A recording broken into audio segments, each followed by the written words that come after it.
अस्सलाम वालेकुम स्टूडेंट्स। आज जो टॉपिक है बच्चे वो हमारा एग्जांपल नंबर 3 है चैप्टर नंबर 5 की। इसकी जरा स्टेटमेंट रीड आउट करने पहले। Two inclined planes have a common vertex. हमारे पास दो इंक्लाइंड प्लेन है, उनका वर्टेक्स बच्चे क्या है? कॉमन। तो पहले ये सिचुएशन क्रिएट कर ले, उसके बाद देन आगे चलते हैं। तो लेट्स सपोज हमारे पास ये बच्चे एक प्लेन ये, दूसरा प्लेन ये, और इन दोनों का जो कॉमन वर्टेक्स है वो कौन सा है? ये। एक ही इंक्लाइंड प्लेन हमारे पास ये ए से लेकर बी तक, और दूसरा इंक्लाइंड प्लेन क्या है? बल्कि आप इसको सी लिखें, और दूसरा इंक्लाइंड प्लेन क्या है? बी से लेकर सी तक। अब दोनों का जो कॉमन वर्टेक्स है बच्चे वो क्या है? यही सी।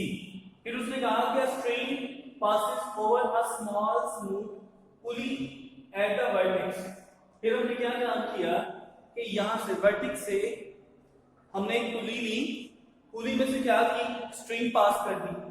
अब ये बच्चे फर्स्ट कर ली ये पुली, पुली में से जब आप स्ट्रिंग पास करोगे तो वो एक स्ट्रिंग का सीधा यहां पे आएगा, एक स्ट्रिंग का जो एंड है वो इधर होगा at the vertex for two equal weights। अब ये जो स्ट्रिंग, अब क्या काम हमने किया कि हमने दो प्लेन लिए, एक जिनका जो वर्टेक्स है बच्चे वो क्या है? कॉमन है। फिर हमने क्या काम किया? फिर उसने कहा कि वर्टेक्स के ऊपर एक हमने क्या ली? स्मॉल स्मूथ पुली ली, और उसमें से क्या कर दिया बच्चे? हमने स्ट्रिंग को पास कर दिया। अब ये जो स्ट्रिंग हमने पास की, ये क्या काम कर रही है? ये दो इक्वल वेट्स को सपोर्ट कर रही है। मतलब कि एक वेट जो यहां पे पड़ा हुआ है और उतना ही वेट है जो यहां पे पड़ा हुआ है, ये दोनों वेट्स को क्या कर रही है? सपोर्ट कर रही है। ठीक है। इसके बाद फिर क्या कहा उसने? One of the plane is rough and other is smooth. अब उसने कहा कि इनमें से बच्चे जो एक प्लेन है वो क्या है? रफ है और एक स्मूथ है। तो अब लेट्स सपोज हम फर्स्ट कर लेते हैं कि ये जो ए सी प्लेन है ये रफ है, और ये जो बी सी प्लेन है ये बच्चे स्मूथ है।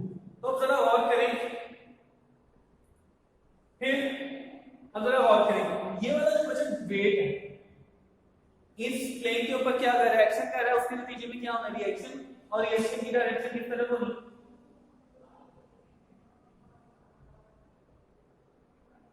इस तरफ होनी।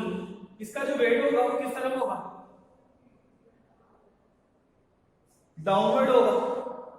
ठीक है। और सिमिलरली ये जो टेंशन होगी इसकी डायरेक्शन किस तरफ होगी? अपवर्ड होगी, क्योंकि रस्सी ने उसको, स्ट्रिंग ने उसको अपनी तरफ, ऊपर की तरफ खींचना है।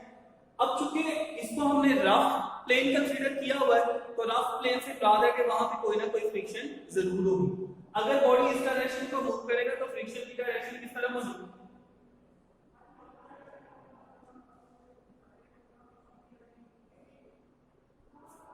इस डायरेक्शन में होना है।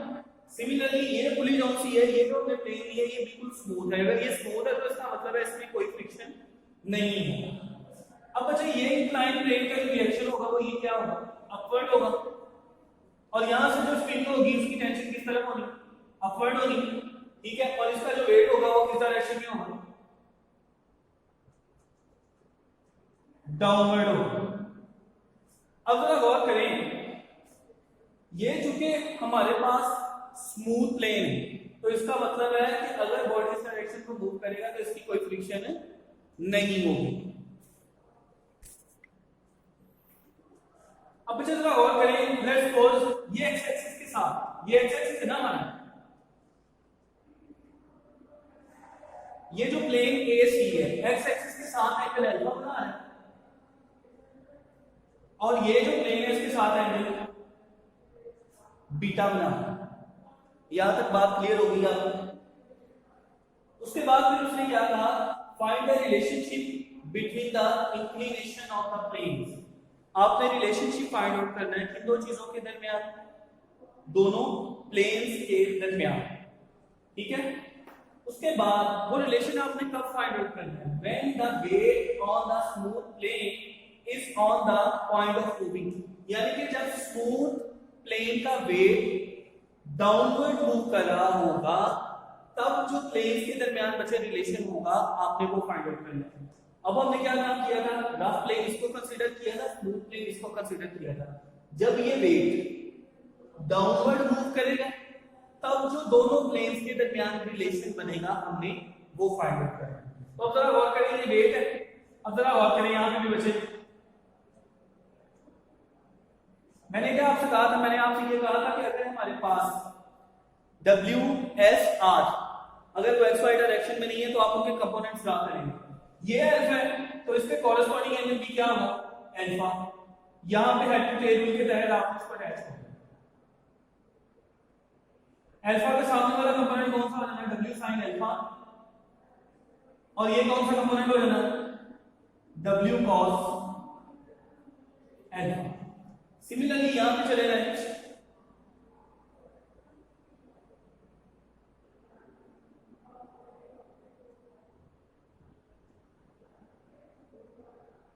एंगल यहां पे क्या बन रहा है, कॉरेस्पॉन्डिंग एंगल बीटा। बीटा के सामने वाला ये कंपोनेंट कौन सा हो जाएगा, W sin बीटा, और ये कंपोनेंट कौन सा हो जाएगा बच्चे, W cos of beta, W cos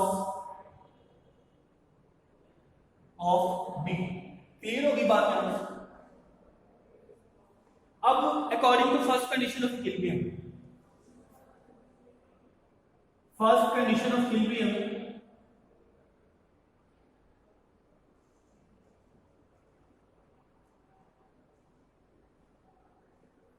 for plane AC, plane AC के लिए हम फर्स्ट कंडीशन ऑफ इक्विलिब्रियम वो क्या होगा, summation fx equal to 0, summation fy is equal to 0। तो समेशन fx कौन सी फोर्सेस लगनी है, जरा गौर करें, यहां पे इस तरह से आप बना लेंगे, positive y negative y, positive x negative x। t किस डायरेक्शन में, पॉजिटिव डायरेक्शन में, म्यू r किस डायरेक्शन में, म्यू r1 इस डायरेक्शन में, w sin अल्फा किस डायरेक्शन में, वो भी इस डायरेक्शन में, w sin ऑफ अल्फा। और यहां पे चले गए y डायरेक्शन में कौन से, positive x negative x, positive y negative y। तो r बचे r1, उसके बाद यहां पे नीचे ये W cos ऑफ अल्फा। अब यहां पे बच्चे जरा गौर करें, यही चीज मैं यहां पे एक्सप्लेन करने लगा हूं। Summation fx is equal to 0, t किस डायरेक्शन में है, पॉजिटिव x की डायरेक्शन में, ये पॉजिटिव, ये दोनों नेगेटिव x डायरेक्शन में है तो negative, minus mu r1 minus W sin alpha is equal to 0, t is equal to mu r1 plus W sin of alpha. इसको आप इक्वेशन 1 का नाम दे दें, समेशन fy। तो क्या होगा इसमें, r1 अलोंग पॉजिटिव है, पॉजिटिव, ये नेगेटिव है तो negative, W cos of alpha is equal to 0, r1 is equal to W cos of alpha, put in 1, इसको इक्वेशन 1 में पुट कर दें तो t किस चीज की इक्वल हो जाएगा हमारे पास, W sin of alpha plus mu, ये चीज W cos of alpha. Similarly for first condition of equilibrium,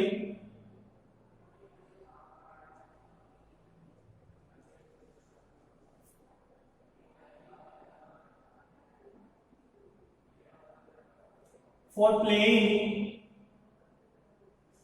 BC, जो प्लेन BC है उसके लिए बचे फर्स्ट कंडीशन ऑफ इक्विलिब्रियम क्या होगा, तो उसमें भी यही काम, summation fx equal to 0, summation fy is equal to 0। x axis के अलोंग जो फोर्सेस लग रही है जरा गौर कीजिएगा, ये वाली फोर्स और ये वाली फोर्स अलॉन्ग एक्स एक्सिस। अब यहाँ पे T है और यहाँ पे जरा गौर करें, ये जो W साइन ऑफ बीटा है, अगर इसको मैं यहाँ पे ड्रा करूं सिमिलरली इस तरह से, चलिए ये पॉजिटिव एक्स हो गया, ये नेगेटिव एक्स है, ये पॉजिटिव वाई है, ये नेगेटिव वाई। अब जरा गौर करें, ये आर किस डायरेक्शन में होगा? पॉजिटिव डायरेक्शन में। ये किस डायरेक्शन में होगा? नेगेटिव डायरेक्शन में। सिमिलरली ये टी कौन सी डायरेक्शन में होगा? वाई पे चले जाए, positive Y, negative Y, positive negative X, positive T along positive है, और ये जो हमारे पास है W साइन ऑफ बीटा इस डायरेक्शन में। तो ये चीज बची क्या बनी यहां पे भी, summation fx equal to 0, r positive, ठीक है, r2 है ये, सॉरी r2 हो गई, यहां पे भी r2 है, तो ये चीज हो जाएगी r2 minus w cos of beta is equal to 0, r2 is equal to w cos of beta. इसके बाद बच्चे आप क्या काम करोगे कि अब हमने समेशन y2 लेना है, तो इसके लिए हम क्या काम करेंगे, t चूंकि अलोंग पॉजिटिव आए तो इसको हम क्या कंसीडर करेंगे बच्चे, पॉजिटिव कंसीडर करेंगे। अब चूंकि ये w sin of beta along negative y axis है, तो इसके साथ हम क्या लगाएंगे, नेगेटिव। यहां से t की वैल्यू फाइंड आउट करें, t is equal to w sine of b। इसके बाद बच्चे जरा गौर करें, ये इक्वेशन 1 थी, आप इस इक्वेशन 2 को नाम दें, कंपेयर इक्वेशन 1 एंड 2। इक्वेशन 1 और 2 को कंपेयर करें तो क्या आंसर आता है बच्चे, यहाँ पे r1 की जगह पे आपने कीमत पुट कर दी थी, तो ये चीज हमारे पास क्या बन गई, ये चीज हमारे पास बन गई थी t इज इक्वल टू, ये इसको आप नाम देते बच्चे, ये 1 dash, compare equation 1 dash and 2। ये वाली चीज, ये भी t इक्वल है, ये भी t इक्वल है, दोनों क्या हो गए, इक्वल हो गए।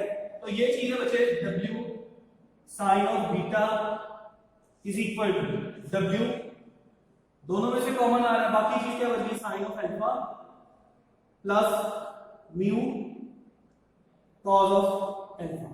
ये वाला w इस w के साथ कटिंग हो गया, sine of beta is equal to sine alpha plus mu cos of alpha. ये वो रिलेशन है जो इन दोनों प्लेन्स के दरमियान होगा जब ये स्मूथ प्लेन क्या कर रहा होगा बच्चे, डाउनवर्ड मूव कर रहा होगा। अगर आप लोगों को बच्चे किसी चीज की समझ नहीं लगी तो आप मुझे कमेंट सेक्शन में पूछ सकते हैं। मेरे चैनल को लाइक करें, सब्सक्राइब करें, शुक्रिया।